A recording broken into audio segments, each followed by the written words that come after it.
Итак, сначала нужно взять вот такое вот рыболовное коромысло из проволоки и 40 сантиметров плетеного шнура, не 1/4.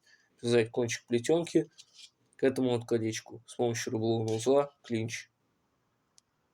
Вот так вот получается. Далее вам нужно взять бусинку обыкновенную, у меня это резиновая, и надеть на кончик плетенки.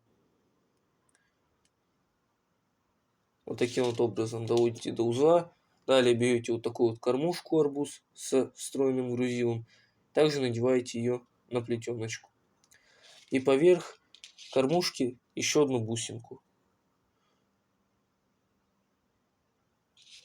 Так вот у вас должно получиться.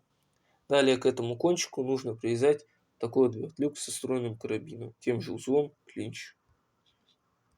И последним шагом нужно привязать вот такие вот два поводочка коротеньких колечком на коромысле соединением петля в петлю.